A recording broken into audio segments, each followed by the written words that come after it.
আপনারা যারা আসলে চিন্তা করছেন যে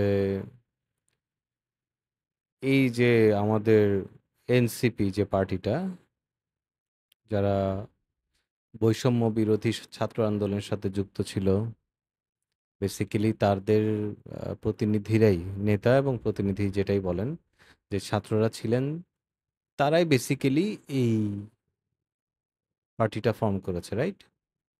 এবং এটা নিয়ে দেখা যাচ্ছে যে অনেক কথাবার্তা হচ্ছে, যে কথাটা এখন সবচেয়ে বেশি গত কয়েকদিন ধরে ঘুরছে যে ওদের মধ্যে অনেক মতবিরোধ। আমার কাছে মনে হয় যে মেইন পয়েন্টটাই ম্যাক্সিমাম মানুষ মিস করছে। সো ম্যাক্সিমাম বলতে কি, এখানে একটা পক্ষ আছে যারা আসলে অনেস্টলি পতিত, যে স্বৈরাচার তাদের পক্ষে, তো তারা তো সুইয়ের সুতার মতো করে খুঁজতে থাকবেন, রাইট? মানে কোথায় ছোট্ট একটা ছিদ্র পাওয়া যায় সুইয়ের ছিদ্রর মধ্যে, সেটা খুঁজতে থাকবেন। সো যদি সেটা ধরে কোনোভাবে এদেরকে নাড়ানো যায়, তো সেই কারণে ওরা মানে খুব ছোট্ট, ছোট্ট ইস্যু বা বড় ইস্যু হতে পারে, আমি সেটা বলছি না। সেটা নিয়ে ওনারা খুব মানে মিডিয়া গরম করে ফেলতেছে। গরম করে যেটা করার চেষ্টা করতেছে, ওদের যে একটা মেন্টাল স্ট্রেংথটা ওটা ভেঙে দেওয়ার চেষ্টা করতেছে। কারণ আসলে সারা পৃথিবীতে এটা ব্রিটিশরা হোক বা অন্যান্য যেসব আসলে শাসক ছিল, যারা শাসক বলব না, অপশাসক ছিল, তারা সবাই ডিভাইড অ্যান্ড রুলে বিশ্বাসী। তো আপনি একটা দলকে ভাঙতে চাইলে বেস্ট হচ্ছে তাদের মধ্যে এক ধরনের ঝামেলা লাগায় দেওয়া, তাদের মধ্যে একটা মিসআন্ডারস্ট্যান্ডিং ক্রিয়েট করে দেয়। সো বেসিক্যালি এই পক্ষটা সবসময় চেষ্টা করতেছে, ওরা জানে যে এটা আসলে এমন কোনো প্রবলেম না, তারপরে ওরা ওটা দিয়ে ধরে হয়তো মিডিয়াতে, আর এখন তো লাইক প্রত্যেকটা মানুষ নিজের মতো করে, আমি যেমন এখন মতামত দিচ্ছি সেরকম করে নিজের মতো করে দিয়ে, আমার কথাটা যদি 10 জন মানুষও বিশ্বাস করেন, রাইট রং সে জাজ করতে পারে না। সে শুনতেছে, শুনে বিশ্বাস করতেছে হয়তো, বা কেউ, কেউ জাজ করতে পারে, কেউ, কেউ পারে না। যারা পারে না উনারা হয়তো এটাকে সত্যি বলে ধরে নিচ্ছে। উনারা উনাদের পরিচিত আরো 20 জনকে বলতেছে, 20 জন আরো 40 জনকে বলতেছে। এইভাবে মিডিয়াতে এটা প্রচার হয়ে যাচ্ছে বা মানুষের মধ্যে একটা পারসেপশন তৈরি হয়ে যাচ্ছে। সো বেসিক্যালি ওরা, ওদের মধ্যে যে একজনের সাথে একজন যে দ্বিমত করতেছে, এই জিনিসটা খারাপও হতে পারে। এটার জন্য ওদের মধ্যে মিসআন্ডারস্ট্যান্ডিং হতে পারে, দলটা ভেঙে যেতে পারে, হতে পারে। বাট কেউ কি এই জিনিসটা খেয়াল করতেছেন যে ওরা যে দ্বিমত করতেছে, এই জিনিসটা কি কখনো ছিল? মনে করেন অন্যান্য যে দল, আমি কোনো দলের নাম ধরবো না, ডিসাইড করছি যে নাম ধরতেছি না। সো কোনো দল, যে এক্সিস্টিং ট্রেডিশনাল যে পার্টিগুলা, ভালো খারাপ আছে, আমি বলছি না সবাই খারাপ, বাট ওনাদের মধ্যে কি কখনো এটা ছিল যে ২ জন নেতার মধ্যে একটা ডিফারেন্ট অপিনিয়ন তৈরি হচ্ছে? উন্নত দেশে কিন্তু এটা আছে। ওরা কিন্তু একই দলের হলেও কিন্তু আ তাদের ডিফারেন্ট অপিনিয়নটা প্লেস করে এবং সেটা নিয়ে কিন্তু তাকে কোনো ধরনের হ্যারাস হতে হয় না।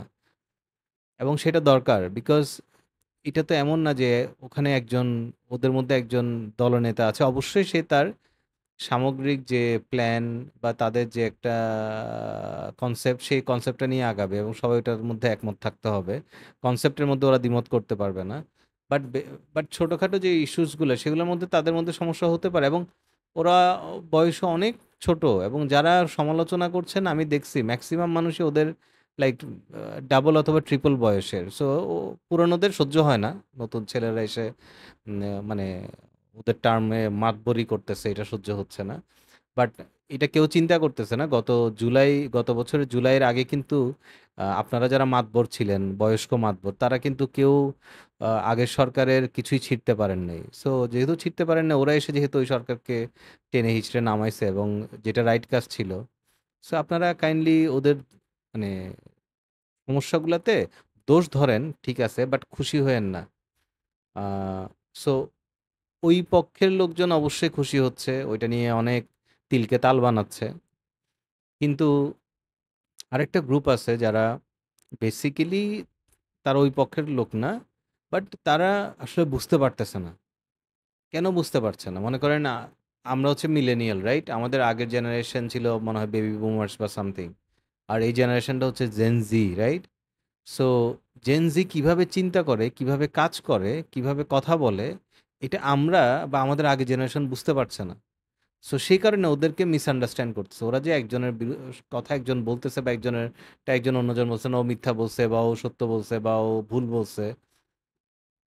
এইটার মধ্যে দিয়েই কিন্তু ওদের পরিপক্কতা তৈরি হবে এবং এইটাই ওদের নেচার। আমাদের নেচার না।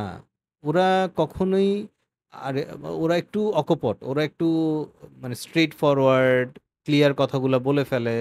আ আপনি মুরুব্বি বাট আপনি খুবই আ অসৎ একজন মানুষ। কিন্তু আপনি মুরুব্বি বলে আপনাকে সম্মান করবে। যারা আমরা করতাম মুরুব্বি, হাজার অসৎ হোক, হাজার লম্পট হোক, আমরা কিন্তু দেখা যেত যে ভদ্রতা করতাম, রাইট? মুরুব্বি বলে একটা ব্যাপার ছিল।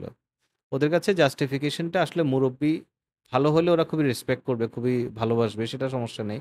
বাট মুরব্বি যদি শয়তান হয়, গুটি চালতে থাকে, তাহলে মুরব্বিকে সে সম্মান করবে না, সে সালামও দিবে না। এখন মুরব্বি ভাবতেছে কি ব্যাপার, আমাকে সালাম দিল না, এগুলো তো বেয়াদব ছেলে। আসলে ছেলে বেয়াদব না, ছেলে রাইট রং চিন্তা করা শিখছে এবং এটা আমাদের মতো বুড়াদের সহ্য হচ্ছে না, রাইট? আমার কাছে মনে হয় যে এখানে জেনারেশন গ্যাপের একটা বিশাল ব্যাপার আছে। এই এবং আরেকটা জিনিস আমার কাছে খুব ভালো লাগছে যে এই দলটার জন্যে সেটা হচ্ছে যে আমরা কিন্তু অনেক বছর ধরে হা-হুতাশ করি যে শিক্ষিত ছেলেমেয়েরা রাজনীতিতে আসে না। শিক্ষিত ছেলেমেয়েরা দেশের কোনো কিছু নিয়ে মাথা ঘামায় না। ওরা চান্স পাইলে খালি বিদেশে চলে যায়, ওখানে সেটেল করে যায়। বাবা-মায়ের খোঁজ নেয় না, বাংলাদেশের খোঁজ নেয় না। কিন্তু ওরা যখন এখন বাংলাদেশের খোঁজ না, ওরা যখন বাংলাদেশটাকে উন্নত করার জন্য চালানোর জন্য বসে যেতে চাচ্ছে এবং চালানোর জন্য রাজনীতিতে চলে আসছে, তখন আবার আমাদের সহ্য হচ্ছে না। তখন আমাদের মধ্যে অনেক সাংবাদিক, হ্যাঁ, মানে ইদানিং দেখতেছি যে মহা পাকনামি করতেছে যে হ্যাঁ ওদের এই দোষ, ওদের সারাক্ষণ দোষই ধরে। ভাই ভালোগুলা বলেন, দোষগুলাও বলেন। সারাক্ষণ যদি দোষ বলেন তাহলে ওদের ভালো কাজগুলো তো ওরা তো ডিমোটিভেটেড হয়ে যাবে। খুবই স্বাভাবিক। যদিও আমার মনে হয় না হবে, ওরা খুবই স্ট্রং। ওদের মেন্টাল স্ট্রেংথ অনেক ভালো। ওরা খুবই রেশনাল। বাট স্টিল আমরা তো চাইবো যে ওরা এবং আমরা মিলে মানে সবাই মিলে দেশটাকে ভালোভাবে আগায় নেয়ার জন্য, রাইট? এখন আমরা আমাদের পুরানো যে চিন্তাভাবনা, পুরানো যে অভিজ্ঞতা যে বাটপারি করে, চুরি করে, এটা কিছু হইলে ওদের উপরে চাপায় দিব। আসলে এটা ঠিক না। হ্যাঁ, ওদের মধ্যে ১০০ জনের মধ্যে ১ জন ২ জন খারাপ হইতেই পারে, ১০ জন খারাপ হইতেই পারে। বাট ওদের কনসেপ্টটা তো খারাপ না। ওদের কনসেপ্টটা হচ্ছে আমাদের মধ্যে কোনো ধরনের রাজারানি থাকবে না। আমাদের মধ্যে কোনো ধরনের তেলমর্দন থাকবে না। আমাদের মধ্যে কোনো ধরনের দুর্নীতি থাকবে না। আমাদের মধ্যে ফিউচারিস্টিক চিন্তাভাবনা থাকবে। আমরা অন্য কোনো দেশকে হুজুর, হুজুর করব না। ওদের কনসেপ্টগুলা নিয়ে কথা বলেন। ওদের কনসেপ্টে যদি কোনো সমস্যা থাকে, সেটা নিয়ে কথা বলেন। যেমন ওরা আমার কাছে মনে হয়েছে যে অনেকাংশে ২৪ কে ৭১ এর উপরে জায়গা দিয়ে দিচ্ছে। আসলে উপরে নিচে করার দরকার নেই। ৭১ বাংলাদেশের জন্মের সাল।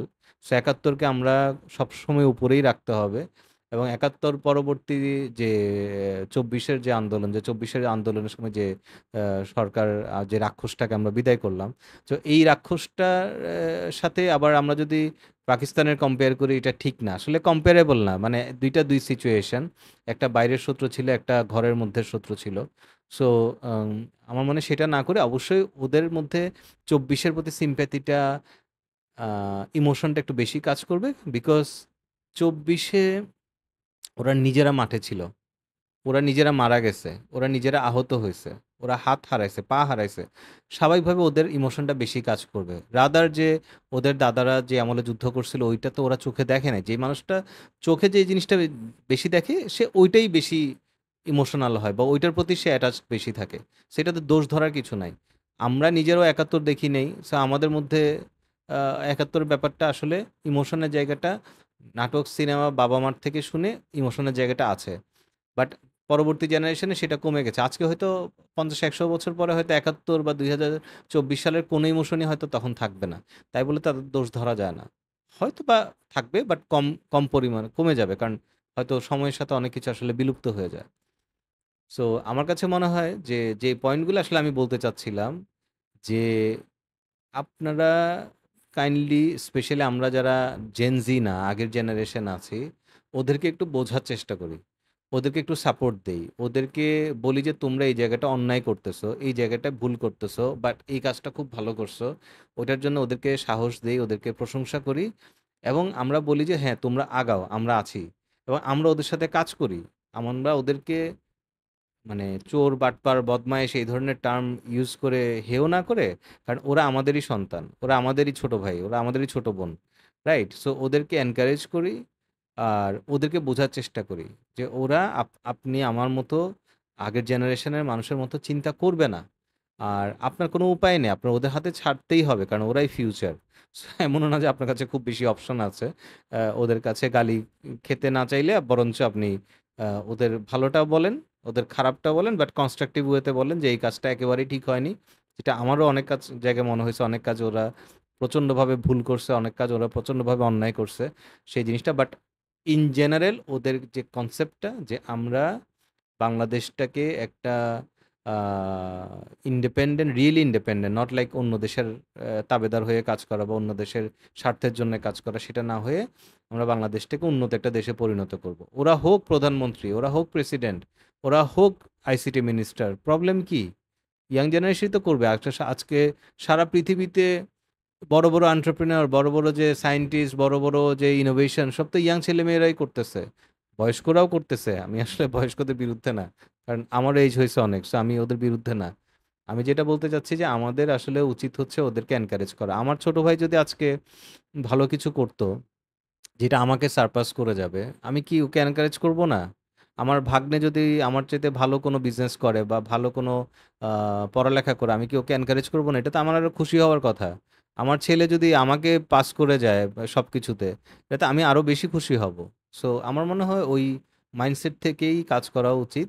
আর ওদের মধ্যে ওদেরকে বরঞ্চ হেল্প করা উচিত এবং ওদেরকে এনকারেজ করা উচিত, রাদার মানে ঘুরে ফিরে যে আবার আগের অবস্থায় চলে যাব, আগের মানুষজন চলে আসবে, হ্যাঁ, অনেকে অনেক জায়গা থেকে ঢুকে যাবে টুপ করে, এই ধরনের মানে আশার চিন্তাগুলা বাদ দেই। যেটা পচে গেছে, ওটা পচে গেছে, ওটা ফেলে দেন। হ্যাঁ, ওটা ফেলে দিয়ে নতুন চিন্তা করেন। আমার মনে হয় তাতে আমাদের সবারই আসলে আমার মনে হয় ভালো হবে। খোদা হাফেজ।